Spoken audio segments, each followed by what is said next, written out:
कोल्हापुरातून उपमुख्यमंत्री अजित पवार बोलतायत, थेट जाऊया। पाटील कौलवकर, जितेंद्र सलगर, पैलवान शिवाजी कवठेकर, पैलवान संभाजीराव पाटील, श्रुती काटकर, अपर्णा पाटील, अश्विनी धोत्रे, शशिकला रोटे, शिल्पा पाटील, आपले सरपंच सडोलीचे अमित पाटील, माझ्या कोल्हापूर, करवीर आणि या सगळ्या भागातून आलेले सर्व आमचे जीवाभावाचे सहकारी आणि मित्रांनो, खऱ्या अर्थाने मी आज आपल्या सडोलीच्या परिसरात, करवीरच्या परिसरामध्ये, कोल्हापूरच्या परिसरामध्ये येण्यामागचं कारण म्हणजे आपल्या सगळ्यांचे अतिशय एक जवळीक निर्माण करणारे, तुमच्यावर मनापासून प्रेम करणारे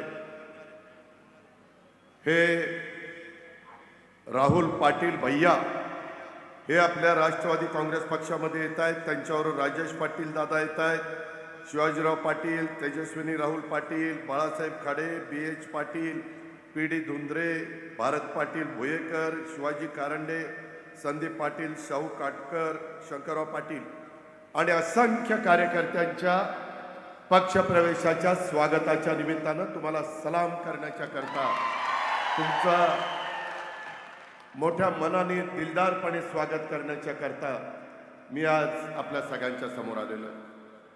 मित्रांनो, एकंदरीतच आजच्या मेळाव्याच्या निमित्तानं अनेक माझे या परिसरातले कार्यकर्ते, पदाधिकारी, कष्टकरी, शेतकरी, माझ्या लाडक्या बहिणी, माझ्या माता, पत्रकार, युवा मित्र खूप जण मोठ्या संख्येने आला, मोठ्या अपेक्षा घेऊन आला। त्याच्यातच एक महत्त्वाचा निर्णय आज आपल्या कोल्हापूरच्या राजकारणामध्ये घडतोय। मी अनेक राजकीय चढ उतार बघितलेले। परवाच आपण 15 तारखेला 79वा स्वातंत्र्य दिन देशाला स्वातंत्र्य मिळाल्यानंतर साजरा केला। अनेक जण आले, अनेक जण गेले। काळाच्या पुढं, नियतीच्या पुढं तुमचं माझं काही चालत नाही। आपल्या कुणाच्या मनात देखील नव्हतं की इतक्या अचानकपणे PN पाटील साहेब आपल्याला सोडून जातील।